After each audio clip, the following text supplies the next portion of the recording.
See, I think we're good to go. I think we're live. Here we are, guys. Live here on another Friday night. Doing this again on a Friday night. Josh O'Leary, Survivor Digest, Slipper House Extra Extra YouTube channel. I'm going to break down episode 5 of Survivor 49 for everyone here tonight. I was doing these on Thursdays, and then I kind of was like, you know what? I'm going to take Thursdays off. It was a lot on the schedule. I was pretty much streaming every night because I was doing Friday Night Josh as well. And I said, you know what? Just for the meantime, while Survivor's on the air, Thursday and Friday are open to becoming a Survivor Digest night, and that's what tonight is. It's Survivor Digest Friday night. I'm recapping episode 5, Survivor 49.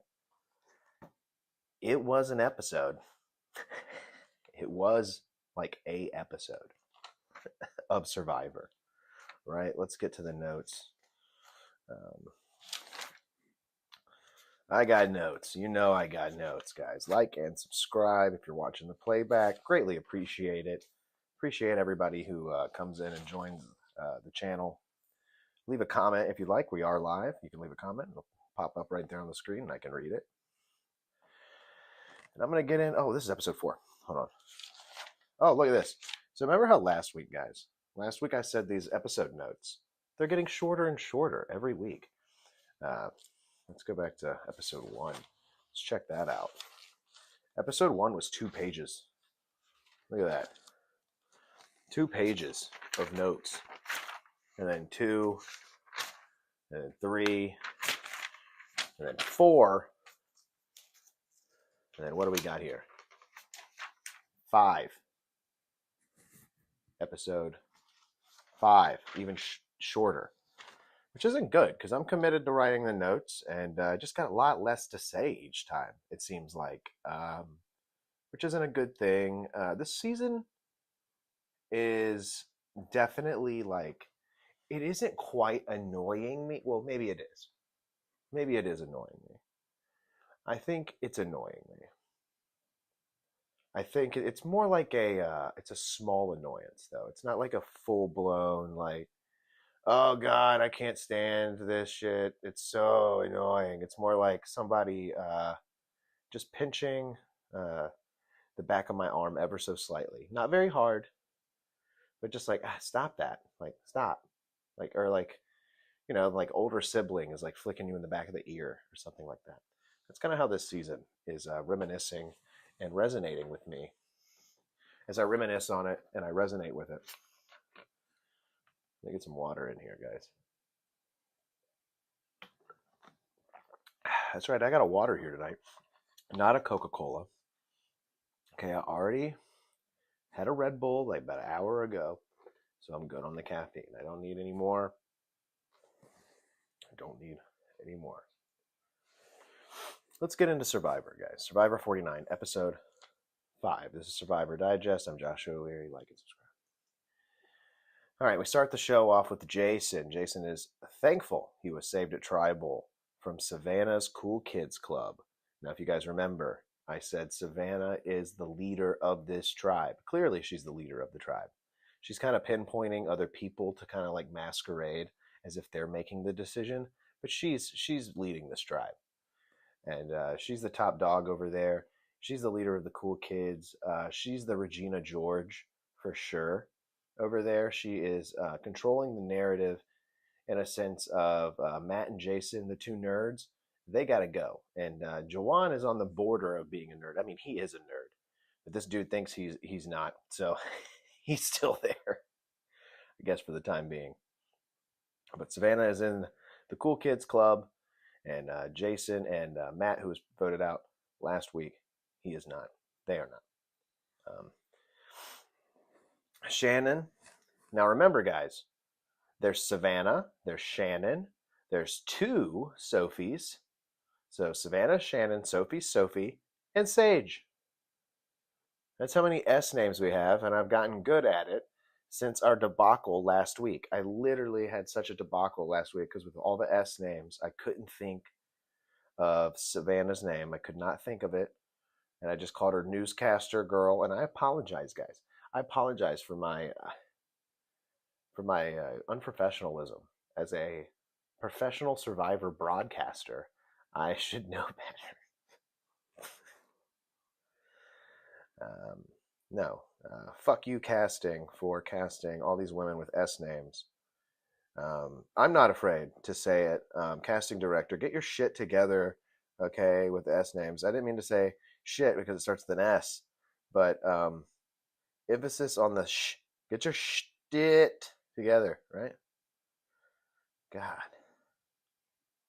So Shannon's the spiritual one. Shannon's the one, trying to go ultra maximum coach on the island here, and she's going around talking to everyone, telling everyone the same reassuring story, the exact same story. The entire tribe is catching on, like clearly. I think the whole tribe just knows, and it's just like blatant that she is over the top and really trying to be everyone's friend and kind of poking around at things she really shouldn't be poking around at with certain people. Like, I don't know.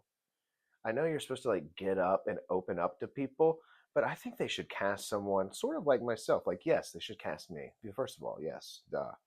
But second of all, um, I think they got it in Sage a little bit. I think they do have it in Sage a little bit. But yeah, someone that's, I don't know, someone that's gonna call her out immediately. Like, why is no one doing that? I don't know. Everyone's beating around the bush about it. I would just be like, yo, can you stop doing that?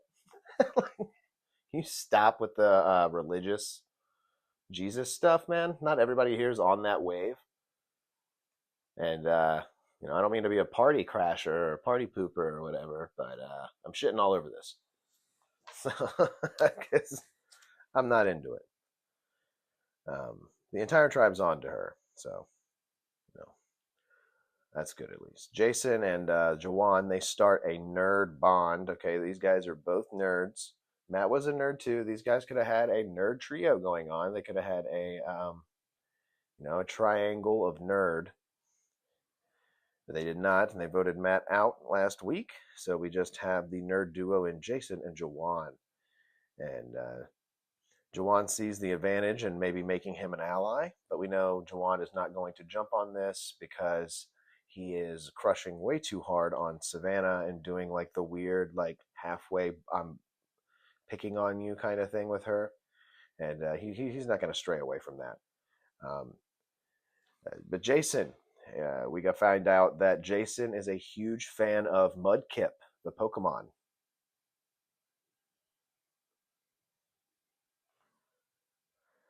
Jawan keeps thinking. Jawan keeps taking Savannah's bag and bottle by mistake. This is what I'm talking about. He keeps taking Savannah's bag, and he's like, I don't know, man. I'm sorry. I just took your bag. I'm sorry. I don't know. I keep doing it. I keep taking her water bottle and her bag. It's like, dude, you want to hold her bag and drink after her water bottle. Like, you're doing that. I don't know. There's this thing I've seen guys do this. And it's like a weird like I'm picking on you type of thing but like I'm trying to be like flirty and like cool and like I'll call you bro or dude and just try. I don't know. To quote the Riz God, like the aura of this man, it's like a hazy gray green stink. Cringe. It is cringe. All right, so I'm 3 notes deep. I'm just rambling on, man. I'm making up for last week when I didn't say much. I just kind of read the notes, and I had a disaster trying to get the stream started. So, all right, so we got Jawan keeps taking Savannah's bag and doing the weird, semi-bully, but I like you thing. Sage is super annoyed by Shannon's over-the-topness spirit bullshit. I am too. I'm totally on Sage's wave. If Sage has got a surfboard on that wave, I'm holding on to her waist and holding on for dear life because I am riding that with her. I would have looked at Sage already and said, "Yo, this bitch gotta go." I'm ready to crucify. Wait, hold on. Figuratively speaking. Ready? I'm ready to take Shannon and her disciples and crucify them all. Right? I don't know. I'm not into the spirit bullshit. Yeah. Alex confirms he's not really under Shannon's spell, and now Sage is ready to battle because Sage really thought that Alex was falling for this shit. He thought he was falling for this like cutesy shit. This Shannon girl is like even like kissing on Alex's hand and stuff. She's like it's very weird. She's like, oh yes, I've really been into Jesus. Like I don't know. This girl, like, Christian bookstores still need to exist so she can work in one. She needs to get lost. Um,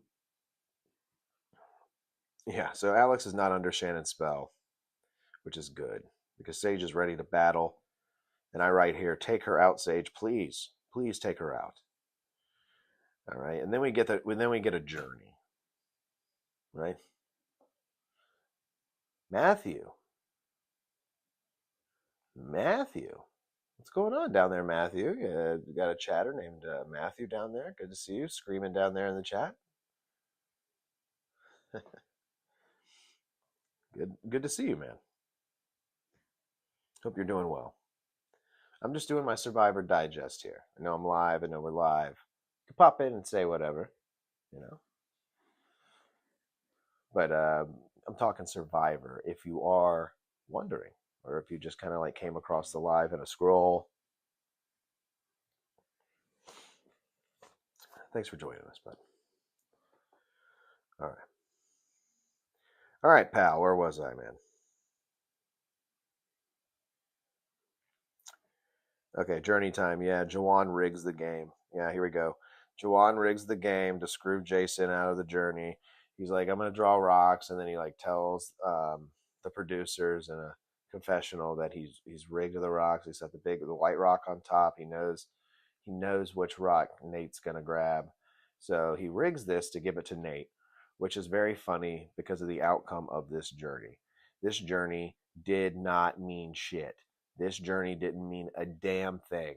This was a pointless 8 to 7 minutes of television. I wish I had this time back. What a boring snooze fest. What a big bowl of kicks this was. I want sugar. I'm watching Survivor. I want my sweetness. And you are feeding me fucking wheat bricks, dude. Like, where is the pizzazz? It is journey time, and it's supposed to be a what the fuck kind of moment with the journey. I don't really like it. I mean, you could have just eliminated this entirely and gave me more camp life for all I fucking care. This was not good because Nate and MC are the two that go. They have a sandbag endurance type of challenge where they gotta take a bunch of sand. This isn't fun to watch either. Just take someone being like walking in slow motion with a sandbag, like their fucking 100th sandbag. It's fucking stupid. Like, can we get a real challenge here, not just some like weird endurance bullshit that's gonna exhaust both people? Like, and then they realize there's another aspect to the challenge as they're like halfway fucking through this thing. And it's under the bags. It's like halfway under the bags. They see the thing, and then Nate just convinces MC to like pretty much throw it away. Neither one of them find the thing in the woods because Nate just like tells her like, "Hey, we're out of time." And she comes back, and the hourglass is still like half full, and she's like, "What?" So she could have still been out there searching and looking for it, but they both pretty much just like forfeit the journey, and they both walk away with nothing and still have their vote. And I was like, that was pointless, very pointless. Oh man, I need my water. A lot of talking, yeah, but so pointless, man. Literally nothing came of it. They both went back to their tribe and were like, I got nothing, but I can still vote. I got nothing, but I can still vote. Like, what fucking good is that? What good is that?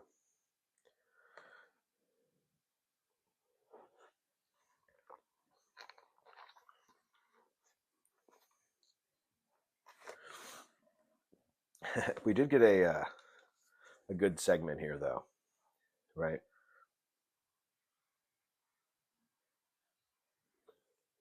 With MC.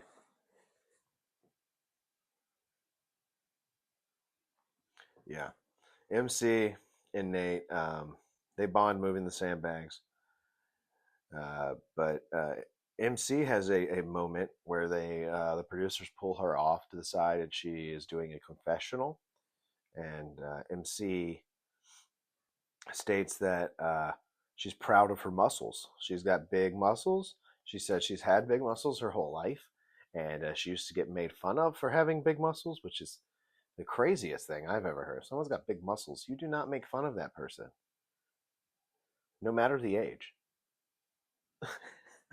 Like, so she was upset about this, but said she's, sticking up for the people with big muscles. I don't know. This kind of seemed a little forced, or maybe they asked her, like, what's something, like, you're proud of? Like, and I guess she's just had big arms her whole life, big muscular arms, and was made fun of for that, which I could see why. She is a girl. Maybe they were like, oh, what's up, man arms, or something like that. I don't know. What's up, anchor arms? Hit her with the SpongeBob or something. It's probably pretty mean to say. I thought of it, so I guess I'm the bully here, picking on the muscles. What's up, muscles? Like, just some, like, really huge, like, you totally kick my ass. Yeah. All right, here we go. Sage lets it rip and tells the tribe tells the tribe about Shannon when she is away. Shannon steps away. She's probably got to go bless a tree or some shit. And Sage lets it rip. And she's a hungry wolf. She says she's ready to eat. Okay, and she's not going to get a lot of meat. It's off of Shannon. Unfortunately, Shannon's probably going to taste a little gamey, a little stringy, probably, and just overall sour. I believe, to throw another S word on top of all the S names already here. Sour Shannon would not taste very good, right? Now, I'd give her like a Trump nickname there. Sour Shannon. I don't like all her Jesus talk. I don't like her meditating. First thing at the crack of dawn, I'm trying to fucking sleep. Right? Waking everybody up. Oh God. So I'm glad Sage let it rip because everybody's fully aware now, and the audience knows now that everybody is fully aware, right? All right. So I wrote here that Jawan is annoying Savannah. He's kind of annoying me too a little bit, but Savannah is also annoying me. I also not the biggest Savannah fan. I don't like how she's just kind of like what I say is right, and Sophie looks like somebody I'd be friends with, so she's just automatically safe. Like, what? I mean, the girl's been through hell. Let's be right. Let's be real. But I would have been like convincing people if I was on the outs, like, this girl, we need to put her out of her misery. Okay. This is like, she's like the chicken later on in the episode. Um, so Joanna's annoying Savannah. My guess is Jawan's a nerd and not allowed to sit with the cool kids. Okay. Secretly, he's not allowed to sit at the table. Savannah's allowing it right now. But as soon as honestly, Matt and Jason were like big giant shields for Jawan. Jawan could hide behind those two uh, goof nuggets, and he instead voted both of them out. What a bozo! All right, immunity and reward. Here we go. It's in the ocean with a cage and more sandbags, right? And I don't write any notes about the immunity or reward because what's there to write about the challenge? Like, there, the challenge. I mean, there might be a moment or two in there. If one stands out, I will write it down. But nothing stood out here. It was just a challenge with Jeff on the call, right? Jeff doing his best Jim Ross here for this challenge, and Kelly tribe wins. Sophie and her tribe are going back to tribal once again. This is scene all too familiar for Miss Sophie with an I, who goes back to tribal every episode. Sophie has had the absolute worst luck. She is definitely safe though, because I don't think she has anything to worry about since Supreme Leader Savannah is in charge. I just thought of that. Like, it's like right off the dome. Supreme Leader Savannah and Sour. Wait, did I get their names wrong? No, Supreme Leader Savannah and Sour Shannon. It's hard though. It's hard. All those S names. I'm telling you, it's a mind fuck. I would forget up there while I'm like trying to vote. You haven't eaten in like 10, 11 days. You're probably going to forget who's who up there. You know what I'm saying? All right. So, Kelly won. Yay, yay, yay, yay, yay. And what they won when the reward was some chickens. They won some chickens, guys. They won live chickens. These chickens are alive. And I was thinking as soon as they won them, oh no, Sour Shannon, dude. Sour Shannon, she's not going to like this. She's not going to like the chicken thing. And I really didn't see too much from her. I mean, and we know she didn't like it. She was kind of running away. Sage did not like it either. Her and Shannon both were kind of retreating from the scene as Alex was the one to man up and volunteer to kill this chicken, right? Break this chicken's neck. And Alex did just that. He propped the chicken up on a tree stump and promptly gave it a Randy Orton RKO right onto the bamboo platform below. Everyone was mortified. Jeff Probst popped back in to do his best Jim Ross and said, "By God, you've killed him!" That didn't happen, actually. That didn't happen. But he did kill a chicken. And a lot of fans were very upset about the death of this chicken. Um, a lot of hypocrites who are going to later in the week go and support Chick-fil-A and keep that business afloat. You can't tell me that all these people who, are on the chicken side are trying to be Ty Jr. are out there supporting whatever. Like, I just don't want to see it. I just don't want to see it. Dude, you're watching Survivor. You're watching a show called Survivor. Okay, you'll go and watch, medical dramas with people dying on the table or whatever, but you can't see a chicken. The death of a chicken, a wild Fijian chicken that would have rather, been killed by some sort of a gator or Komodo dragon, or been bitten by a sea crate, right? Come on, it's Survivor. Okay, I'm glad they've brought this aspect back. I don't think you should do anything beyond a chicken. It gets a little crazy at that point. You don't need to be going into the wild and killing a moose and just letting it rot or something. And that's no good. You need the chicken thing is not bad though. I'm glad Alex manned up, and Alex is growing on me a lot. Right, I can see why Jake's had such a huge boner for Alex. I totally get it. Right, he is kind of a soft heart, but a nice. I wouldn't say hard exterior, but I would say medium exterior. A nice medium exterior. He's a good guy. And he had to step up and kill this chicken when everybody was wallowing about it. And then people continue to wallow about it now, even so.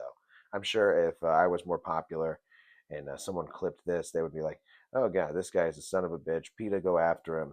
He likes killing chickens. I do not like killing chickens. I'm going to tell you right now, I'd be one of these bastards retreating. For sure. I don't want to kill the chicken. I don't want to be the one to do it. I can't do that. I can't kill the chicken.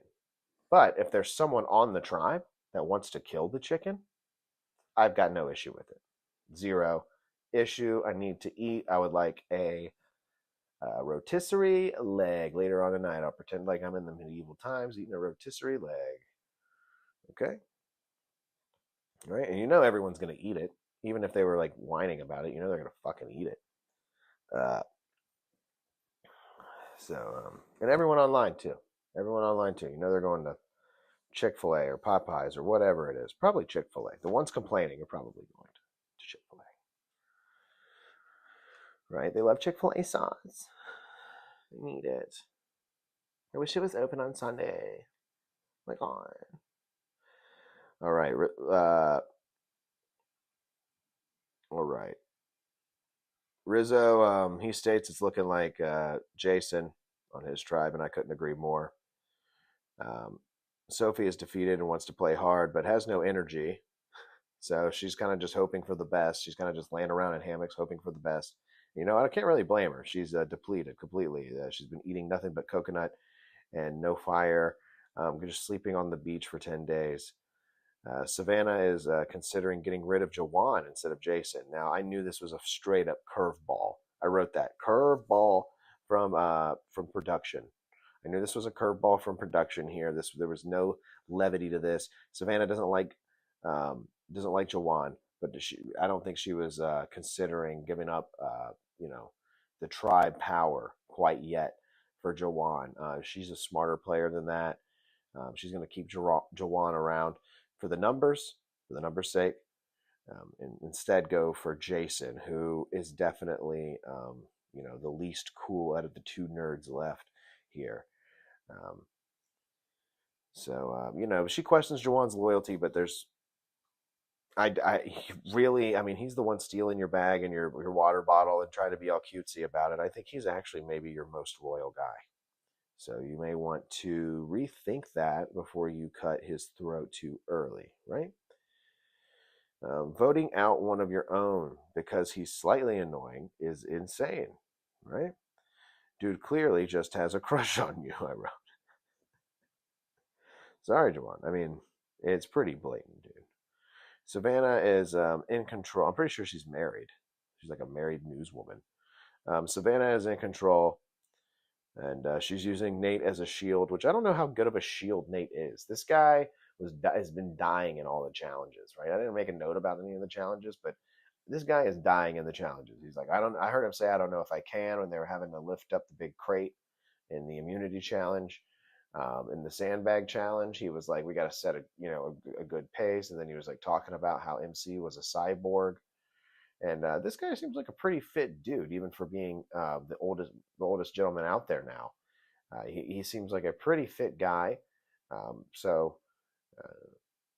Survivor would probably give me a run for my money, considering that guy's probably in better shape than I am. So I don't know. This dude just is not cutting it in the challenge department.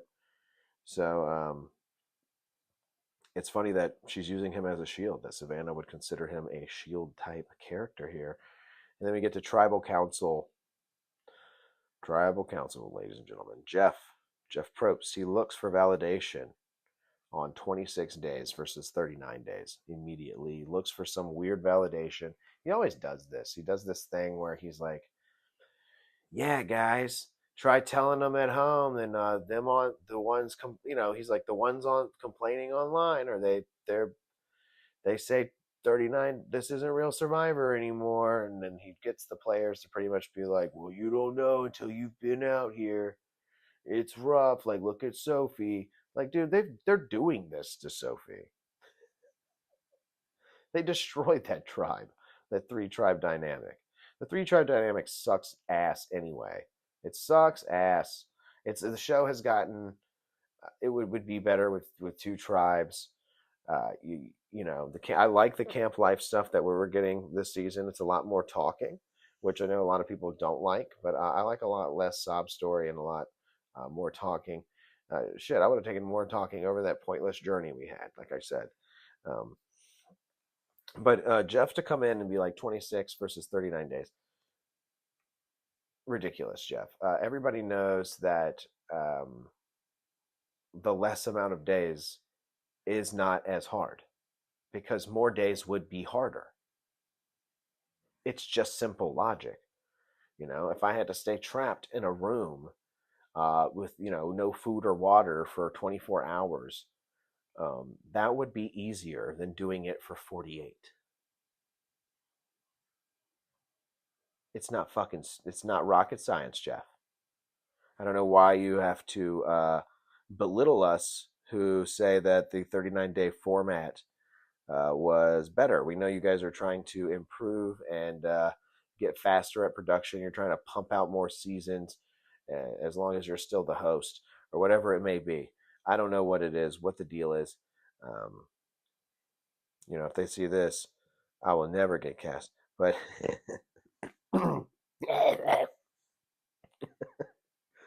Jeff, Jeff just needs to chill out with that, man. Chill out with the 26 versus 39 days and like looking for validation from the cast and airing it on TV for the production side of things of Survivor. Okay, let's stop that. That's you're just looking for Reddit to get fired up, brother. Jawan is calling Jeff Uncle Jeff here. I made a note of this. Jawan, he's annoying me now because he keeps going, okay, Uncle Jeff. All right, Uncle Jeff. And it's like, bro, why he's trying so hard to be like the class clown, but like, be cute. I don't know, man. This guy would get on my fucking nerves. I might be sitting at the cool kids table with Savannah if I was on this tribe. I might have Supreme Leader Savannah as my ultimate Führer. I might,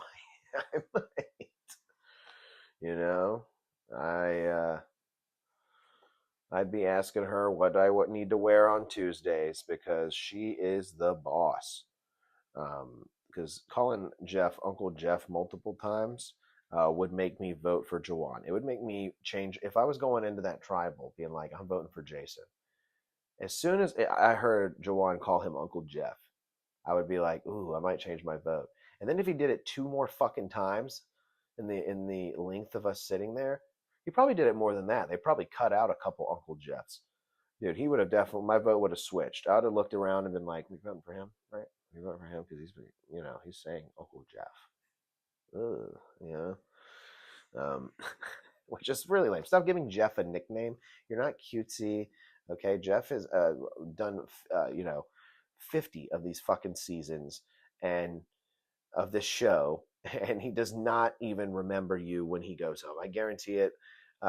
He might but I mean, how many cast members has he gone through or whatever? Stop being cutesy with Jeff. Let's answer the questions. Call him Jeff. Call him Jeff Probst, Mr. Probst. Don't get cutesy. Stop doing Uncle Jeff. Okay, he's not your uncle. Okay, you want to call him Unc. I guarantee, dude, he wants to say it so bad. Like where Unc has become like a cool name just to call anyone over 30, I guess. Just be like, what's up? Look at Unc over there, bro. Unc. Like that's, I don't know. I find that shit cringe as well. Like just the lingo that it's the push of the lingo. It's like people start to push it. And I'm like, what is if it comes naturally, I guess I don't mind it as much. But a lot of these times it doesn't sound natural. You're like forcing the joke, right? You're really forcing it, right? You're screaming 6, 7, right? You're screaming it from the top of your lungs. You fucking dorks. All right. So, yeah, I would have voted for Jawan, but Jason's voted out. Very was not cinema, right? In the words of Rizzo here, it was not cinema. This was very lackluster. Jason is a lackluster contestant. This guy was a alternate. This guy did not know he was going to even be on Survivor until about 5 minutes before. So I guess for someone of that nature, he did pretty well considering how far he got into the game. But he was a bland ass character. This guy was boring as hell. I think maybe they thought we're getting a Kenny from Gabon situation here. He's a Super Smash Brothers player, nerdy little Asian dude. But that was not the case. Jason was boring. He was bland as all get out. No salt on this steak, right? Or no salt on this chicken, right? No salt on this chicken. And good riddance, right? He can join Matt at Ponderosa before they head home. Actually, I think he was voted out early enough that he doesn't even go. Ponderosa. I'm unsure of that. I'm unsure who all goes, but that's it. Those are all my notes on this episode of Survivor. And these episodes, these past two at least, the first three, like, I just want to backtrack just for a moment. So the first three episodes of this show were pretty good. Season 49, the first three episodes, not too shabby.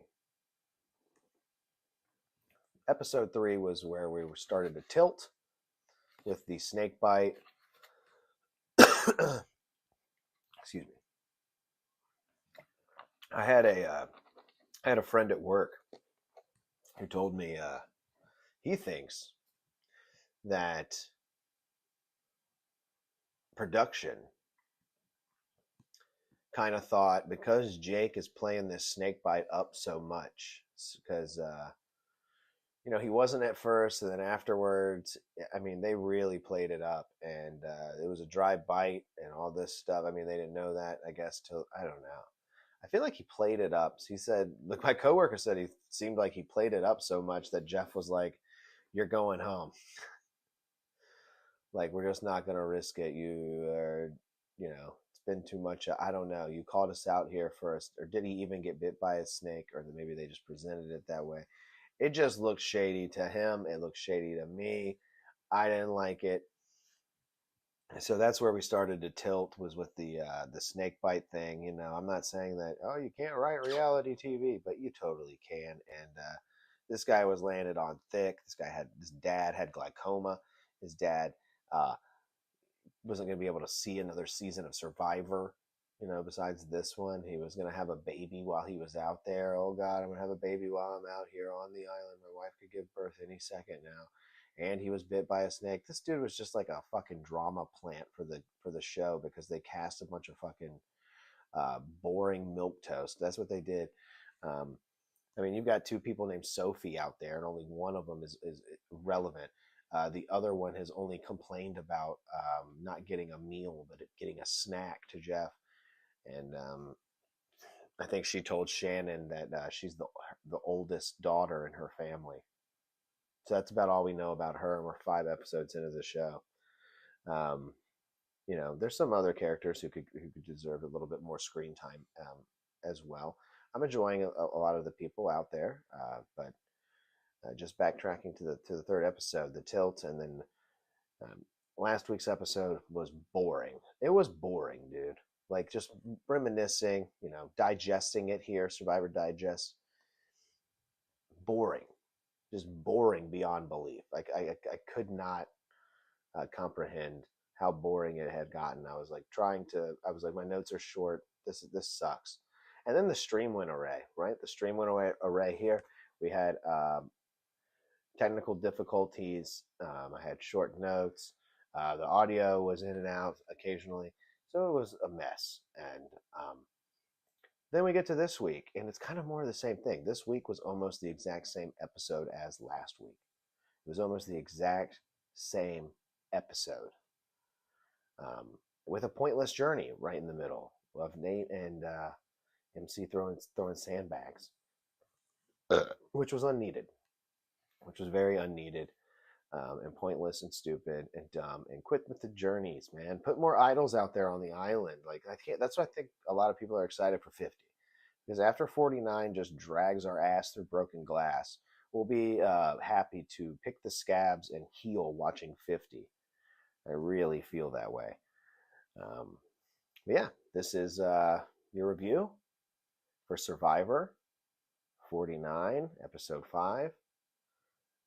Well, hopefully episode 6 really starts to pick up the steam, right? Hopefully we get a couple of buns in there, we turn that steamer on, and we make a good, juicy burger. That's what I want to eat, right? I don't want a snack, Jeff. I want a burger. All right, guys. Survivor Digest, Josh O'Leary, Slipperhouse Extra Extra YouTube channel. Like and subscribe. Join us for Pro Wrestling Sauce live every Wednesday right here on the channel, and House Assembly on Sundays. We also do live streams here, so like and turn on the notification bell or whatever it is, and pop on back in and say something like Matthew did earlier when he just came into the chat and screamed. You're free to feel free to say whatever you'd like and conversate. Always appreciate the conversation and always appreciate the company. Everybody have a swell night. Have a good Friday night. Have a good Saturday morning, and we will catch you on the next one. All right, guys. Okay. Bye.